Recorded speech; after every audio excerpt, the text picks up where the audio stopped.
ప్రార్థన చేసుకుని వాక్య భాగాన్ని ధ్యానించుకుందాం. మనమందరం కూడా కళ్ళు మూసుకుందాం, ప్రార్థన చేసుకుందాం. పరిశుద్ధుడైన దేవా, మీ ఘనమైన నామానికి స్తోత్రం చెల్లించుకుంటున్నాం తండ్రి.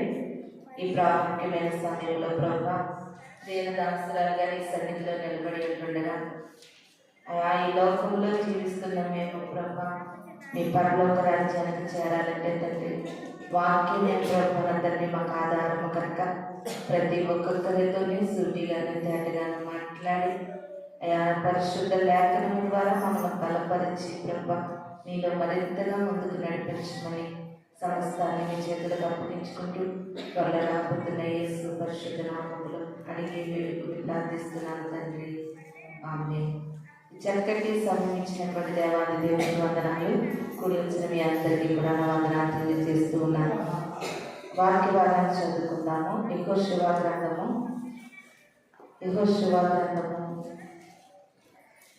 24వ అధ్యాయము 15వ వచనాన్ని చదువుకుందాం. యెహోవాను సేవించుట మీ దృష్టికి కీడని తోచినలా మీరు ఎవరిని సేవించెదరో నది అందరిని మీ పితరులు సేవించిన దేవతలను సేవించెదరు. అమోరీయుల దేశంలో మీరు నివసించున్నారే వారి దేవతలను సేవించెదరు. నేను మీరు కోరుకునుడి. మీరెవరిని సేవింప కోరుకున్నాను నేను నా ఇంటి వారు యెహోవాను సేవించెదము అని. ఈ వాక్యము చాలాసార్లు మనకు తెలిసినటువంటి వాక్యముగానే అనిపిస్తుంది. కానీ ఈ దినాన్ని దేవాది దేవుడు ఒక ప్రత్యేకమైన రీతిలో మనతో మాట్లాడుతూ ఉన్నారు. యెహోషువ గ్రంథము 1వ అధ్యాయం నుండి కూడా మనం గమనించినట్లయితే మోషే నాయకత్వంలో నుండి మోషే గారి తర్వాత నాయకత్వము ఎవరికి ఇచ్చారంటే యెహోషువ గారికి ఇచ్చారు. మోషే గారు ఇశ్రాయేలీయుల ప్రజలను నడిపిస్తూ నాయకుడిగా మోషే గారు జీవించినంత కాలము మోషే గారు నడిపిస్తూ ఉండేవారు. మోషే గారి తర్వాత యెహోషువ గారికి ప్రజలను నడిపించడానికి నాయకుడిగా ఎన్నుకున్నారు. యెహోషువ గారు ఇశ్రాయేలీయుల ప్రజలను నడిపిస్తూ ఉంటుండగా ఈయన నాయకత్వంలో జరిగినటువంటి గొప్ప అద్భుత కార్యం ఏంటంటే యెరికో గోడలు కూల్చివేయడం జరిగింది. యెరికో గోడలను దేవుడు స్తుతుల మూలముగానే కూల్చాడు. దేని ద్వారానండి? దేవుడు వారికి ఒక నిర్ణయాన్ని ఇచ్చాడు.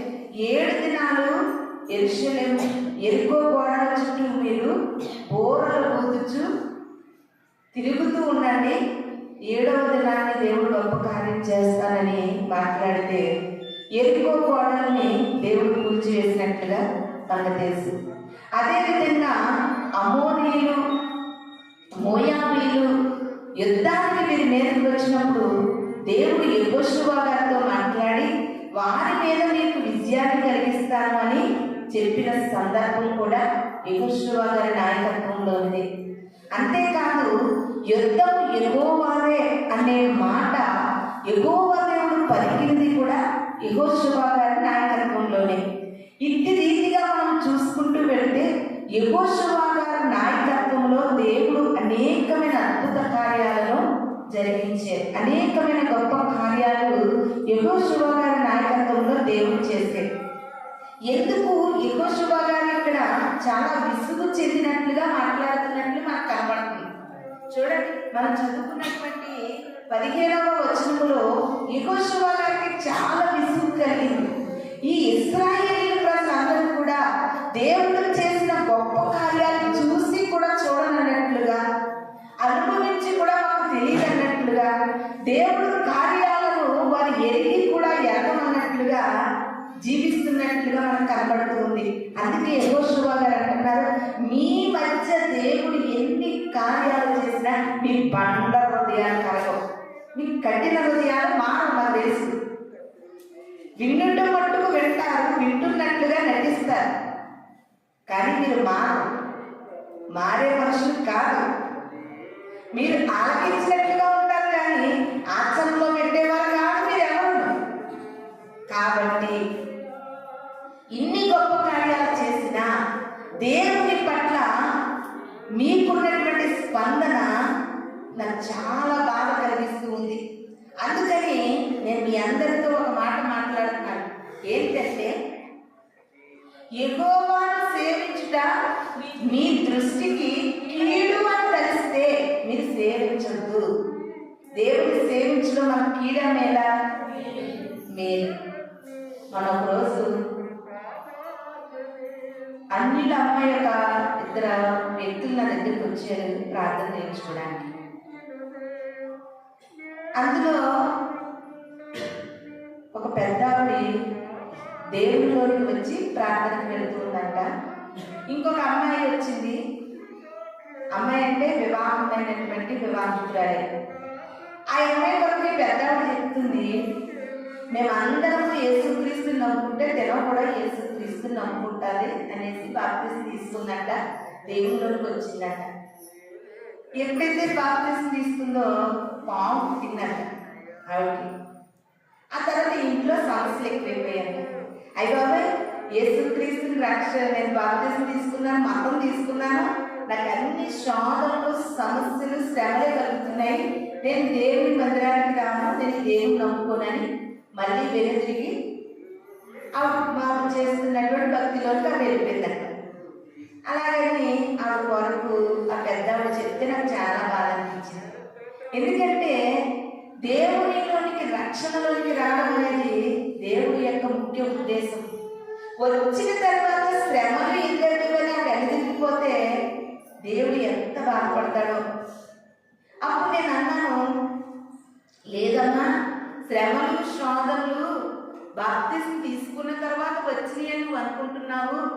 బాప్తిసం తీసుకోకముందు కూడా నీకు చాలా శోధనలు ఉన్నావు, శ్రమలు అనుభవించావు. తీసుకున్నాకే నాకు ఎక్కువయ్యాయని నువ్వు ఎందుకు అనుకుంటున్నావు? కాదు కాదు, మనం నమ్ముకుంటున్న దేవుడు ప్రతి విషయంలో నుండి కూడా మనం విడిపిస్తాడు. నిజంగా పాము పుట్టి బ్రతికింది కాబట్టి వెనుదిరిగిపోయింది. అక్కడ చచ్చిపోతే ఏమవును? అయినా దేవుడు బ్రతికించాడు కదా. ఆవిడ అలా అనుకోలేదు. ప్రతి ఒక్క క్రైస్తవుడు కూడా దేవుడిని ప్రేమించేవారైతే అలాగే అనుకుంటారు. దేవుడిని నేను రక్షకుని అంగీకరించిన కనుక నాకు విషపురుగు పుట్టినా నేను చచ్చిపోలేదు కనుక ఆ దేవుడిని విడిచిపెట్టనని దేవుడిని ప్రేమించేవారు అనుకుంటారు.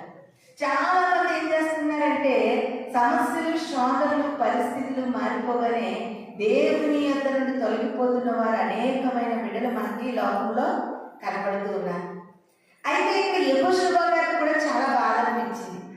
అసలు యెహోవాను నమ్ముకోవడం వల్ల మీకు కీడు అని అనిపిస్తే మీరు నమ్ముకోవద్దు అని ఇశ్రాయేలు ప్రజలతో దేవుడు సెలవిస్తున్నాడు. మరి కీడు అని ఎలా అనుకోగలము?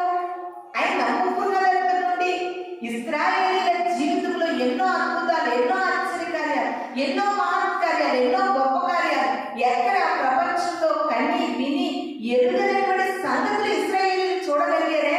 అటువంటి చూడగలిగిన ఇశ్రాయేలీలు కూడా ప్రియమైన దేవుని సంగమా దేవుడిని దేవుడిగా ఆరాధించలేకపోయే.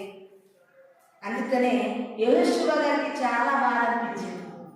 ఒకవేళ ఎంతకాలం మీరు మిమ్మల్ని బలవంతం పెట్టినను దేవుని వైపు లాగలం, ఎంతకాలం ప్రార్థనకు రండి, ప్రార్థనకు రండి, దేవుళ్ళ ఎదగండి, దేవుళ్ళ ఎదగండి, పాపాన్ని విడిచిపెట్టండి అని నేను పదే పదే చెప్పినంత మాత్రాన మీరు మారలేకపోతుంటే ఇంకా నేను చేసేదేముంది?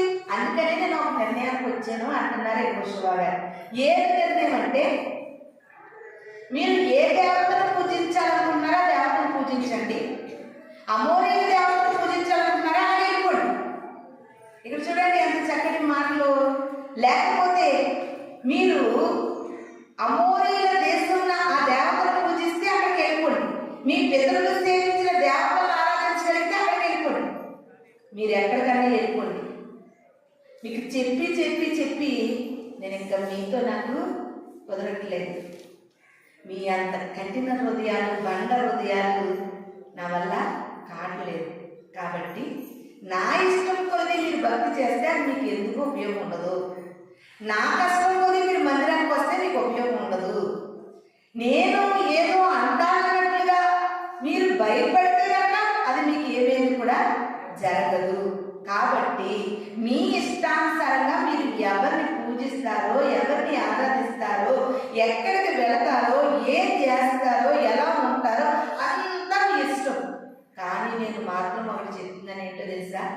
ఎవరు ఎలా ఉన్నప్పటికీ కూడా నేను నా ఇంటి వారిని మాత్రము యెహోవాను సేవిస్తాం. ఈ మధ్యన నాకు కూడా చాలా బాధ అనిపిస్తుంది. సేవా పరిచర్య మొదట్లో నేను ప్రతి ఒక్కరి పర్సనల్స్ కూడా మా యొక్క బాధల కింద నేను వారికి చెప్పేదాన్ని, ఎలా ఉండకూడదమ్మా, అలా ఉండకూడదని పర్సనల్స్లో కూడా మేము మాట్లాడేవారు. కానీ మంచి నాకు అనిపిస్తుంది, ఎవరు పర్సనల్స్ నేను పట్టించుకోవాలనుకోవట్లేదు. ఎందుకంటే యెహోషువ గారు చెప్పినట్టుగా పట్టించుకున్న లాభం లేదు, ఎవరికి చెప్పినా లాభం లేదు. నా ఓపుకుండి, నాకు శక్తి ఉండి, దేవుడు నాకు ఇచ్చిన పనిని బట్టి చేయగలిగితే నేను ప్రార్థన చేయాలనుకుంటున్నాను. అమ్మ నువ్వు ఎలా ఉండడం మంచిది కాదని నేను ఎవరికి చెప్పాలనుకోవట్లేదు. మీరు ఈ పని చేయడం మంచిది కాదని ఎవరికి ఏ పర్సనల్స్తో కూడా ఇన్వాల్వ్ అవ్వాలని నేను అనుకోవట్లేదండి. ఎందుకంటే మనసు కష్టంగా అనిపిస్తుంది. ఎందుకు మీకు అలా చెప్పాలంటే నా మంచి కొరకు, నా బాబు కొరకు, నా అభివృద్ధి కొరకు కాదు, మీ జీవితాల కొరకు, మీ అభివృద్ధి కొరకు, మీ క్షేమం కొరకు నేను చెప్పగలుగుతాను. కానీ మీరు ఎలా ఉంటారేంటి, ఏమైపోతే ఏంటి, ఈ లోకంలో ఎలా కలిసిపోతే నాకేంటి? నిజంగా నేను అనుకున్నటువంటి ఆ యొక్క బాధ, వేదన ఇది నా యెహోషువ గారు మాట్లాడుతున్నారు.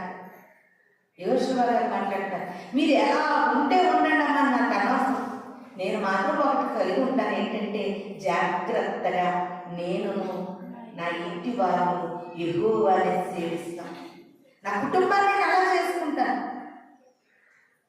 నా బిడ్డని నేను అలా కట్టుకుంటాను దేవుళ్ళు, నా భర్తని నేను అలా కట్టుకుంటాను దేవుళ్ళు. నేను నా ఇంటి వారు యెహోవాని సేవిస్తాను.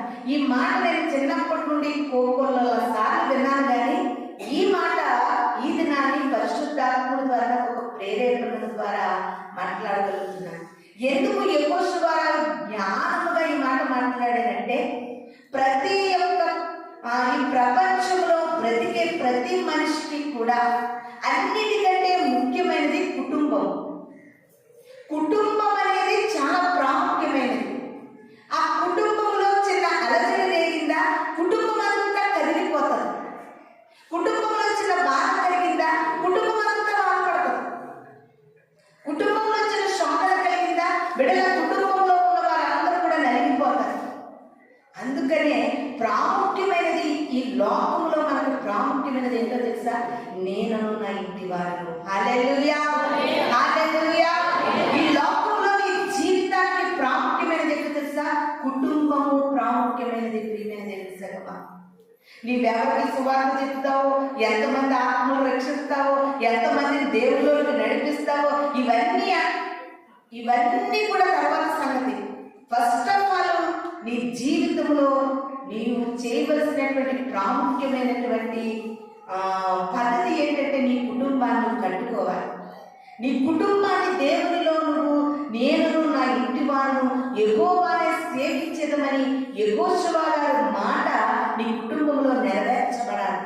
నీ జీవితంలో, నీ బిడ్డల విషయంలో, నీ భర్త విషయంలో, నీ భార్య విషయంలో, నీ కుటుంబంలో ఈ వాగ్దానం నెరవేర్చబడితే ప్రియమైన దేవుని సంగమా, తప్పనిసరిగా ఒక్క కుటుంబం నిలబడగలిగితే అనేక కుటుంబాలు రక్షించబడతాయి. నిజంగా యెహోషువ గారు పలికిన ఈ ఒక్క లైన్ కూడా ఈ ప్రపంచ గతిని మార్చగలదు, స్థితిని మార్చగలదండి. దినాన్ని పరిశుద్ధాత్మ మనతో మాట్లాడుతూ ఉన్నారు. అనేకమైన ఎవరి బిడ్డలు చెడిపోతున్నారంటే వారికి ఒక కుటుంబం ఉంది కదా, కుటుంబం స్థిరము లేక వారు చెడిపోతున్నారు. అనేకమైన పురుషులు చెడిపోతున్నారంటే భయంకరమైనటువంటి ఒక త్రాగుబోతులుగా, వ్యభిచారులుగా, దుష్టులుగా, దుర్మార్గులుగా, అన్యాయస్తులుగా అనేక మంది బిడ్డలు చెడిపోతున్నారంటే వారికి కూడా కుటుంబం ఉంది.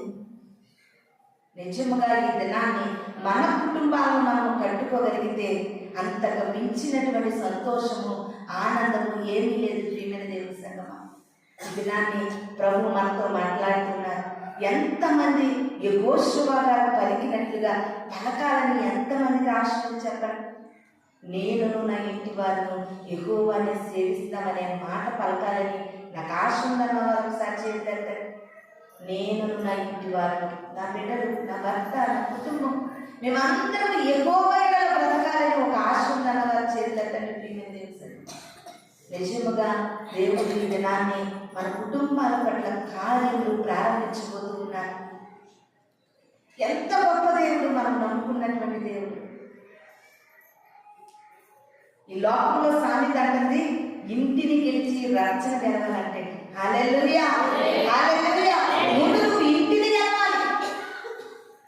ఆధ్యాత్మికమైన విషయంలో కూడా వాక్యము సత్యము నిత్యము ప్రియమైన దేవుని సంగమా. నువ్వు ముందుగా నీ ఇంటిని గెలవాలి. నువ్వు మాట్లాడగలిగేటటువంటి ధైర్యం ఎప్పుడు నీకు కలుగుతుందంటే నువ్వు నీ ఇంటిని గెలవకుండా నువ్వు మాట్లాడకూడదు. అసలు అర్హత లేదు నీకు. మనుష్యులను దేవుని వైపు త్రిప్పలేకపోయారు, ఇశ్రాయేలీయులను దేవుని వైపు త్రిప్పలేకపోయారు. ఎన్ని అద్భుతాలు, ఆశ్చర్యకార్యాలు, గొప్ప కార్యాలు, ఎవరు చేయలేని కార్యాలు దేవుడు చేసినప్పటికీ కూడా ఇశ్రాయేలీయులను దేవుని వైపు త్రిప్పలేకపోయారు యెహోషువ గారు. కానీ యెహోషువ గారికి ఉన్నటువంటి భక్తి తన కుటుంబాన్ని తనకి అనుకూలంగా, దేవునికి అనుకూలంగా మార్చగలిగాడు. ఎంత గొప్ప భక్తుడేంటి యెహోషువ గారు.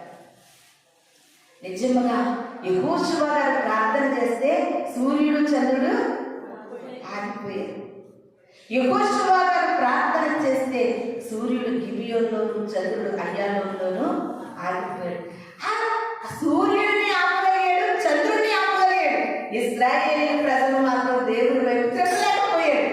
అంటే ఈ దినాన్ని క్రైస్తవ్యం వైపు మనుషులను త్రిప్పడానికి, దేవునిలో మనుషులను స్థిరపరచడానికి, వారి ఆత్మలో ప్రభువులో బలపరచడానికి అది ఎంత కష్టతరమైన పని అనేది అర్థం కాదా. సూర్యుడినే ఆపగలిగాడు, చంద్రుడిని ఆపగలిగాడు. ఇశ్రాయేలీయులను మాత్రము దేవుని వైపు త్రిప్పలేకపోయారండి యెహోషువ గారు. అది ఎంత కష్టమైన పని ఒక్కసారి ఆలోచించండి. మనిషి యొక్క నైజం అలా ఉంది ప్రియమైన దేవుని సంగమా. ఎంత భక్తి మాటలు చెప్తున్నా, ఎంత ధైర్యపరుస్తున్నా, ప్రభు యొక్క గొప్పతనాన్ని, కీర్తిని, ప్రతిష్టను మనుషుల మధ్యలో ఎన్ని చేస్తున్నప్పటికీ కూడా మనుషుల యొక్క బండ హృదయాలు మాత్రం కదిలాడలేదే.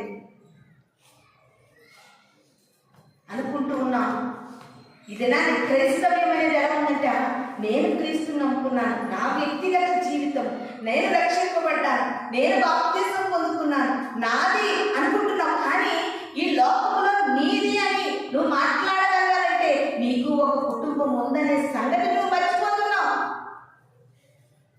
నీ కుటుంబాన్ని నేను నా ఇంటి వారిని ఎక్కువగానే సేవించాలి అనేటటువంటి తాపత్రయం నీలో ఎంతవరకు ఉందనేది దినానికి అర్థం కావాలి. నేను తిన్నానంటే కుదరదు, మాకు వండుకోవాలి. అలా ఎంతమంది క్రైస్తవులు ఈ దినాన్ని యెహోషువ భక్తుల్లాగా మాట్లాడగలుగుతున్నాం ప్రియమైన దేవుని సంగమా. కుటుంబం అనేది చాలా ప్రాముఖ్యమైనది. చాలా మంది బైబిల్ గ్రంథంలో ఆది కాండం నుండి ప్రకటన గ్రంథం వరకు మనం చూసుకుంటే ఎంతో మంది భక్తులు, ప్రవక్తలైన వారు కూడా కుటుంబాన్ని కట్టుకోలేకపోయారండి. సమూయేలు గారు ఎంత గొప్ప ప్రవక్త తెలుసా, తన బిడ్డల్ని దేవునిలో కట్టలేకపోయారైనా. కుటుంబాన్ని కట్టుకోవడం అంటే అది సామాన్యమైనటువంటి విషయము కాదు. సామెతల గ్రంథంలో భక్తుడు అంటున్నాడు, జ్ఞానవంతురాలు తన కుటుంబాన్ని కడతారు. ఎలాంటి జ్ఞానం కావాలంటే నీకు ఆత్మ జ్ఞానం ఉంటేనే నువ్వు నీ కుటుంబాన్ని కట్టగలవు. ముందు నీకు పరిపూర్ణమైన ఆత్మజ్ఞానం ఉంటేనే నువ్వు కట్టగలవు. అరకొర జ్ఞానంతో కుటుంబాన్ని కట్టలేవు. కానీ ఈ దినాన్ని ఎంతో మంది కుటుంబాలు కట్టబడకపోవడం వల్ల అనేకమైన సమస్యలు, శోధనలు, పరిస్థితులు, స్థితిగతులు కూడా చాలా అల్లాహలంగా భయంకరంగా ఉంటున్నాయి ప్రియమైన దేవుని సంగమా. దినాన్ని ప్రతి ఒక్కరు కూడా మీకు దేవుని రాకడకు సమీపంగా ఉంటుండగా మన కుటుంబాన్నైనా మనము దేవుని సేవించే వారంగా మార్చుకోవాలని మీకు అందరికీ కూడా తెలియజేస్తూ ఉన్నాను. చూడండి ఒకసారి అపోస్తుల కార్యములు 10వ అధ్యాయము 1-2 వచనాలు. అపోస్తుల కార్యములు 10వ అధ్యాయము. ఇటలీ పటాలమనబడిన పటాలలో శతాధిపతి అయిన కొర్నేలి అనే భక్తిపరుడు కైసరులో ఉండెను. అతడు తన ఇంటి వారందరితో దేవుని యందు భయభక్తులు గలవాడైండి ప్రజలకు బహు ధర్మము చేర్చి ఎల్లప్పుడూ దేవుని ప్రార్థన చేసేవాడు. హల్లెలూయా, హల్లెలూయా. ఇది నా వాక్యం అంటుంది. ప్రియమైన దేవుని సంగమా, నువ్వు ఒంటరిగా ఆరాధన చేయడం అనేది నీ కుటుంబానికి ఎంత మాత్రమూ మంచిది కాదు, ఎంత మాత్రమూ మంచిది కాదు. అక్కడ పాత నిబంధన గ్రంథంలో ఒక భక్తుడు కనబడుతున్నాడు, యెహోషువ. నేను నా ఇంటి వారిని యెహోవాను సేవిస్తాం. క్రొత్త నిబంధన గ్రంథంలో ఇంకొక భక్తుడు కనబడుతున్నాడు, ఆయన కొర్నేలి అనే భక్తిపరుడు కనబడుతున్నాడు. ఆయన అంటే తన కుటుంబం అందరితో. ఇది నాడు మనం చెప్పగలుగుతున్నామా? కుటుంబం అందరితో దేవుని సేవించగలుగుతున్నామని మనం మాట్లాడగలుగుతున్నామా? ఎంత దైన్యమైన పరిస్థితిలో మనం ఉన్నాం మీరు ఒకసారి ఆలోచించండి. కొర్నేలి అనే భక్తిపరుడు అంటే కుటుంబం అందరితో కూడా దేవునిలో ప్రార్థన చేస్తూ ఉన్నారట. ఇది నా కుటుంబం కట్టుకోవడం అనేది క్రైస్తవ జీవితానికి ఒక సవాల్ లాంటిది.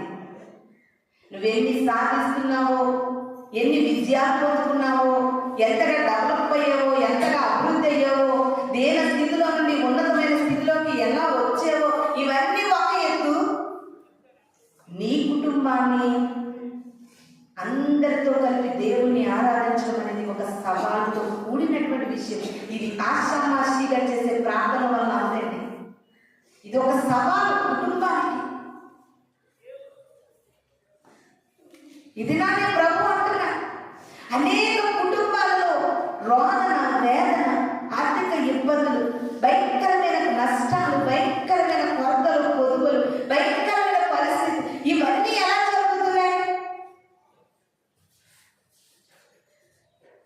కుటుంబం అంటే ప్రియమైన దేవుని సంగమా, అది ఒక నావ లాంటిది. మనకందరికీ అర్థం అవ్వాలంటే ఒక కారు తప్పండి. కారు ఎన్ని చక్రాలు ఉంటాయి? 4 చక్రాలు ఉంటాయి. మరి 4 చక్రాల్లో ఒక చక్రం నీవు, ఒక చక్రం నీవు, ఉన్న 2 చక్రాలు నీ బిడ్డలు, ఉన్న ఒక చక్రం నీ భర్త. ఒక్క చక్రం బాగా పాలిపోతా, ఉన్న 3 చక్రాలు కూడా గాలి సరిపడ ఉండాలి. ఉన్న 3 చక్రాలు కూడా సరిగా పరిచేయాలి. ఉన్న 3 చక్రాలు కూడా ఏ ఒక్క చక్రానికి టైర్ పంచర్ అయినా సరే కారు కదలదు. అందుకనే ఒక్క దానిగా ఈడ్చుకుని వస్తున్నావు భక్తులు, ఒక్క దానిగా పోరాడుతున్నావు, ఒక్క దానిగా నీ కుటుంబ సమస్యల కొరకు భోజాడుతున్నావు, ప్రార్థిస్తున్నావు, దేవుని సన్నిధిలో అమలాడుతున్నావు. అని ఒక్క చక్రం కదిలితే కారు కదలదనే సంగతిని గ్రహించుకో ప్రియమైన దేవుని సంగమా. ఇది నాని కుటుంబాల్లో కూడా మనశ్శాంతి లేక, సమాధానం లేక, సంతోషం లేక, సమృద్ధి లేక, నెమ్మది లేక అనేకమైన కుటుంబాలు, బయటికి కనిపించేవి కొన్ని, కనిపించలేని కుటుంబాలు కొన్నిగా దేవునిలో కనబడుతూ ఉన్నాయి. ఎలా అంటే అసమాధానమైన కుటుంబాలు, సంతోషం లేని కుటుంబాలు, భార్య భర్త మందిరానికి వస్తే బిడ్డలు మందిరానికి రాలేని కుటుంబాలు. ఎక్కడ వస్తుంది సమాధానం? నిజంగా యెహోషువ గారు చాలా జ్ఞానవంతుడండి. ఈ ఇశ్రాయేలీయులను నేను దేవునిలో కట్టగలను కట్టలేను కానీ వీళ్ళు నా మాట వింటలేరు. కానీ ముఖ్యంగా నా కుటుంబము నేను మాత్రము దేవునినే సేవిస్తాను. ఒక సహోదరికి ఫోన్ చేస్తూ ఉంటాను. నా కష్టంలోని, బాధల్లోని, వేదనలో, సుఖంలో ఒక భర్త అంటూ నాకు ఆదరణగా ఉంటే, ఒక బిడ్డ అంటూ నాకు ఆదరణగా ఉంటే ఎంత బాగున్నా సిస్టర్ గారు. నేను ఒక్కదాన్ని పోరాడుతున్నాను. ఏ సమస్య వచ్చినా నేను ఒక్కదాన్ని ఫేస్ చేయలేకపోతున్నాను. ఎప్పుడు కలుగుతుందో తెలుసా? నేను నా ఇంటి వారిని యెహోవాను సేవిస్తామని. ఇది నాని ప్రభు మనతో మాట్లాడుతూ ఉన్నారు.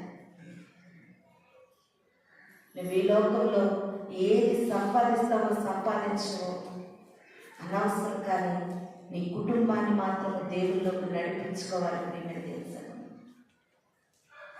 అటువంటి సవాలు కలిగిన ప్రార్థన, పట్టుదల కలిగిన ప్రార్థన, అటువంటి ఆధ్యాత్మికమైనటువంటి బెంగ కలిగిన ప్రార్థన నీలో ఉండాలి. అప్పుడే నేను నా ఇంటి వారిని యెహోవాను సేవించదమని యెహోషువ గారు కలిగినట్లుగా మనము పలకగలమే. ఇంకొక భక్తుడు మనకు కనబడుతూ ఉన్నారు. యెషయా గ్రంథము 8వ అధ్యాయము 18వ వచనం. యెషయా గ్రంథము 8వ అధ్యాయము 18వ వచనం.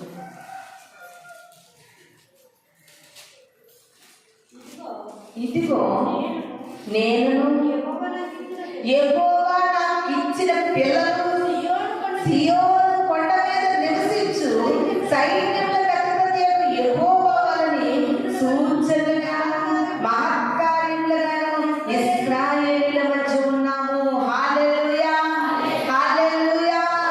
ఎంత చక్కటి మాట ఇక్కడ మనకు కనబడుతుందో.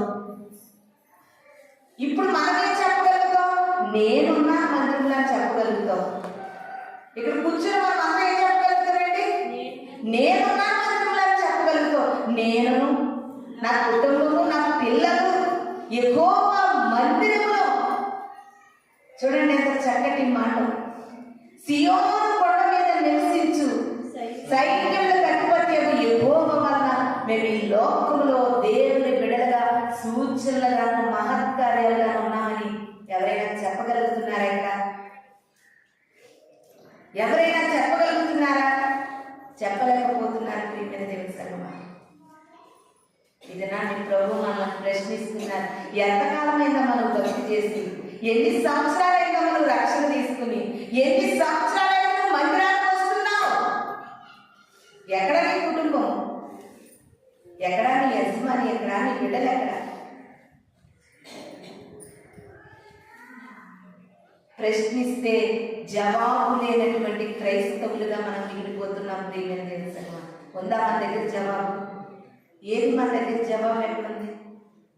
ఎంతకాలం ప్రశ్నగానే నీ జీవితాన్ని మిగిల్చుకుంటావు? జవాబు నీకు వద్దా? దినాన్ని భక్తులు మాట్లాడుతున్నారు. ముందుగా మన కుటుంబాన్ని మనం సరి చేసుకోవాలి, మన కుటుంబాన్ని మనం కట్టుకోవాలి, మన కుటుంబాన్ని మనం దేవునిలో నడిపించుకోవాలి.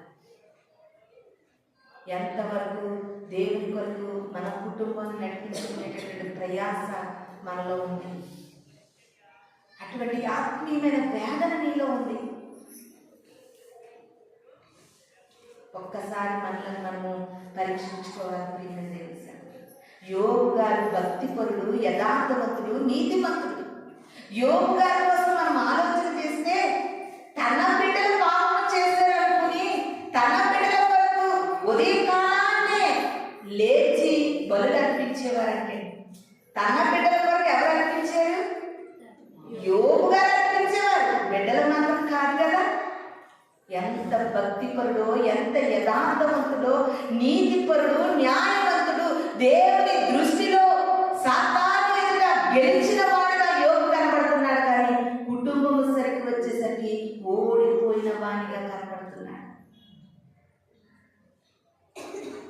ఒక్కసారి ఆలోచించండి ప్రియమైన దేవుని సంగమా, మీ కుటుంబాలు ఏమైపోతున్నాయి?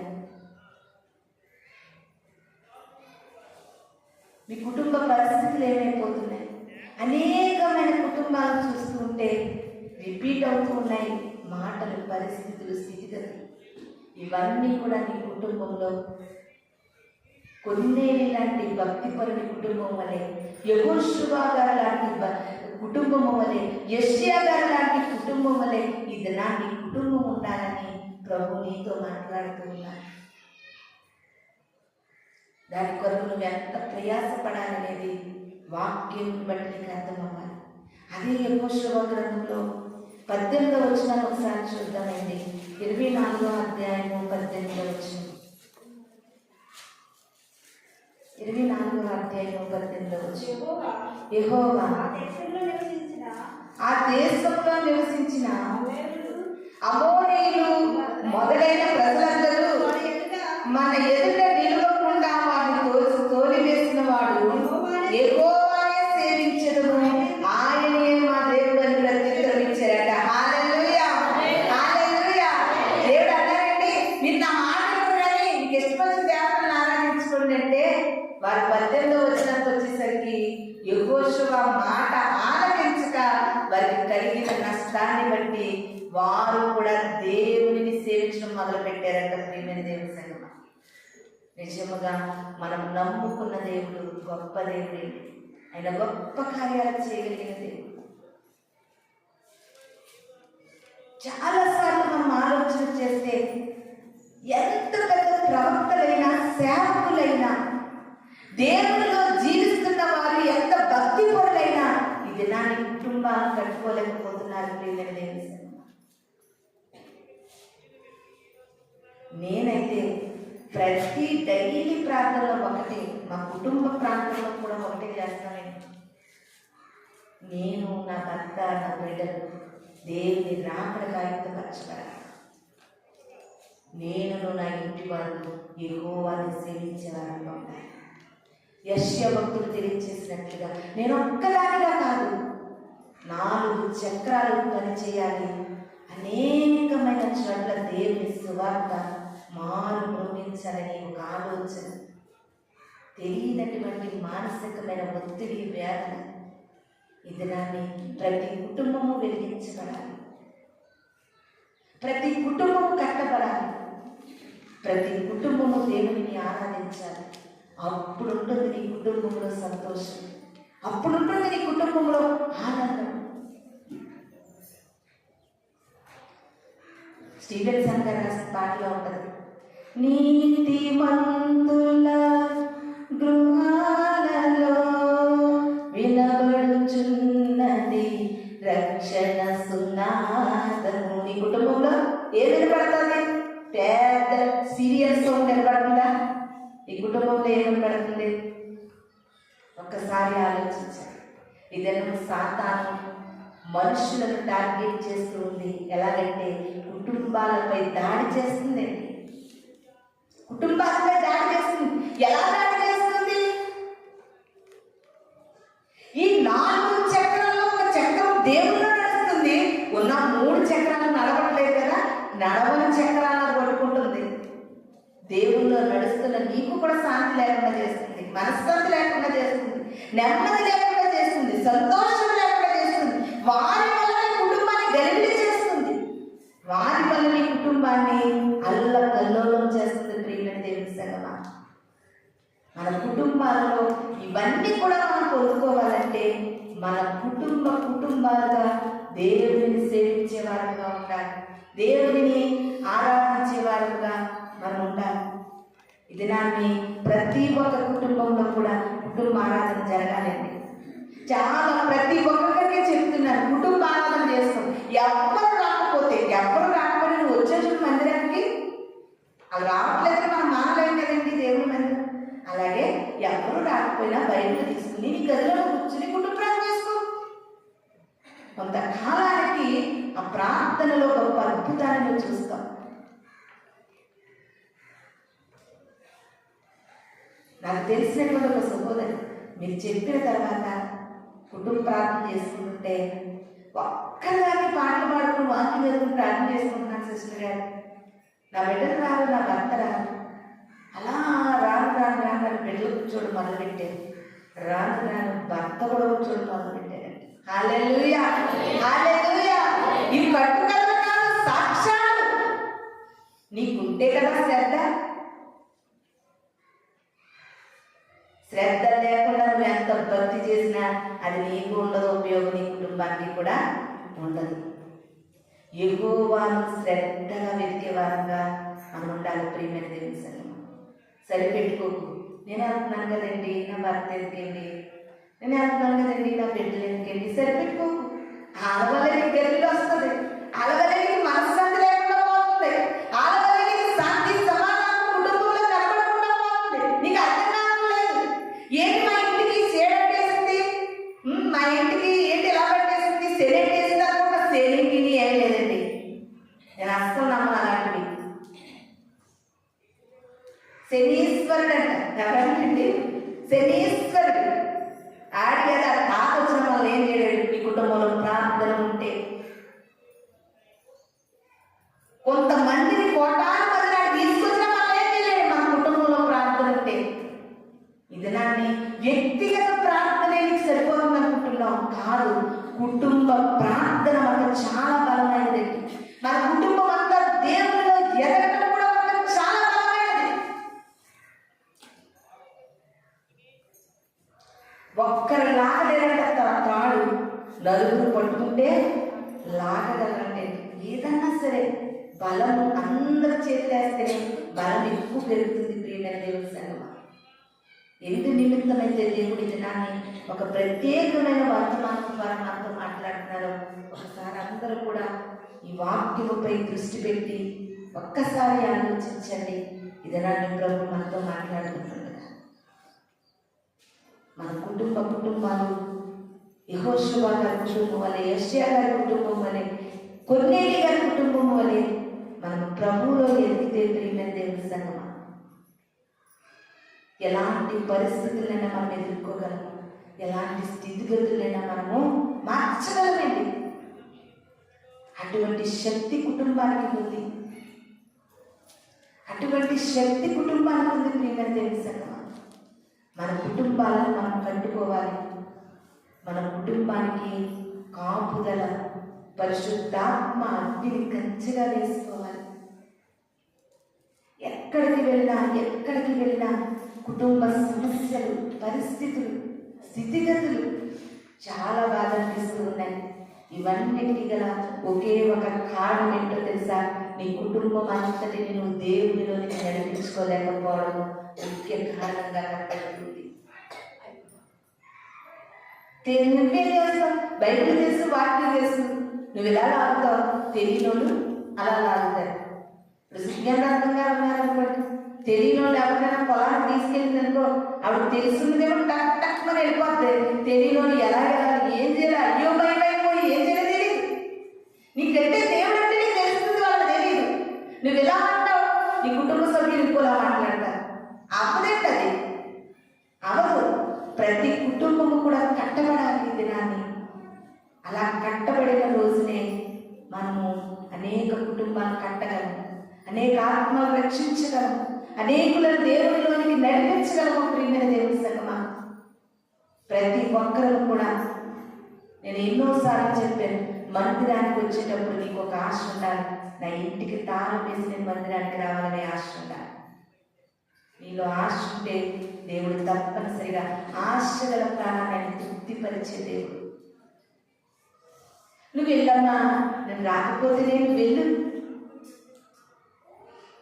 అనేసి నీ కుటుంబంలో అంటే నువ్వేం చేస్తున్నావు? మా అన్నప్పుడే మా అందరులేండి, వచ్చినప్పుడే వస్తారులేండి, చేసినప్పుడే చేస్తారులేండి.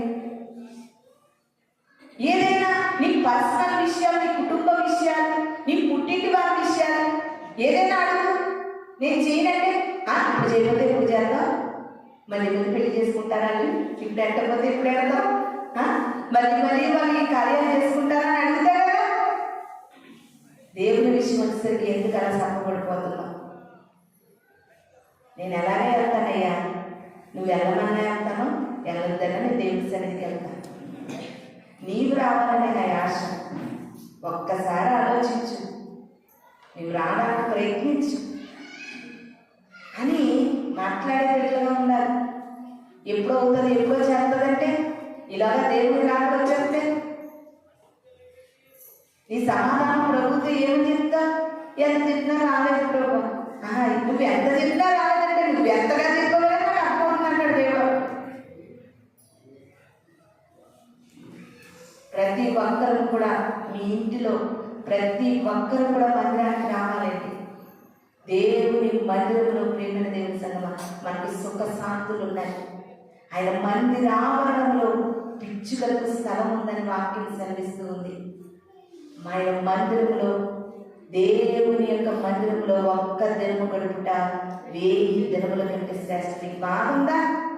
అయ్యో, నేను పొందుకుంటున్నాను కానీ నా బిడ్డలు పొందుకోవట్లేదు, నేను పొందుకుంటున్నాను నా ఇంటి వారు పొందుకోవట్లేదు. ఇంత గొప్ప వాక్యం ఎలా పోగొట్టుకుంటున్నాం తండ్రి అనే ఆత్మావేదన ప్రతి ఒక్కరిలో కలిగి ఉండాలి. యెహోషువ గారు చెప్పినట్లుగా నేను చెప్పగలుగుతున్నాను. మీ ఇష్టము, మీరు ఎలా మార్చుకుంటారు, మీరు ఎలా తీసుకొస్తారు, మీరు ఎలా పోరాడతారు, దేవుని సన్నిధిలో ఎలా ప్రార్థిస్తారు, మీకు ఏది చేయాలంటే చేయండి, నేను నా ఇంటి వారిని యెహోవాని సేవించగలను. మీకే వదిలేసండి. నేను దీన్ని బట్టి మీ కుటుంబాల క్షేమం కొరకు, కుటుంబ రక్షణ కొరకు, దేవుని కుటుంబం అంతా సేవించడం కొరకు మనం అందరం కూడా ప్రతి ఒక్కరు కూడా బాధ్యత కలిగిన వారుగా ఉండాలని ఈ కొద్ది మాటలో దేవుడు మన వెలుగుడిలో దీవించి ఆశీర్వదించగాక. మనమందరం కూడా కళ్ళు మూసుకున్నట్లయితే చిన్న ప్రార్థన చేసుకుందాం. స్తోత్రము స్తోత్రము స్తోత్రము స్తోత్రము స్తోత్రములు. పరిశుద్ధులైన దేవా, మీ పరిశుద్ధమైన పాదములకు స్తోత్రములు. అయా, ఇది నాని ఒక ప్రత్యేకమైన వర్తమానము ద్వారా మాతో మాట్లాడే ప్రభు.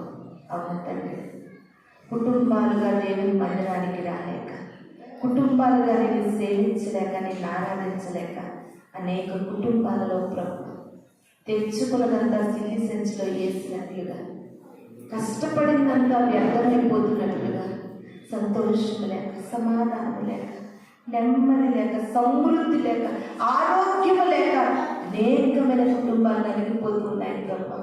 ఇది నాకు ఒక ప్రత్యేకమైన వర్తమానం ద్వారా మాతో మాట్లాడిన దేవా, మేమందరూ తండ్రి కుటుంబాలను కట్టుకునే వారిగా, నిన్ను సేవించేటట్లుగా వారి కుటుంబాన్ని మార్చుకునే వారిగా, నిన్ను ఆరాధించేటట్లుగా వారి కుటుంబాన్ని నడిపించుకునే వారిగా ప్రతి ఒక్క బిడ్డలో ప్రభు ఈ వాక్యాన్ని నీరు కట్టి 100 ప్రతిఫలింపచేసి ఆత్మ కార్యాలు ప్రారంభించమని త్వరలో రాబోతున్న యేసు పరిశుద్ధ నామములో అడుగుచున్నాను తండ్రి. ఆమేన్. మీ అందరికీ నా వందనాలు.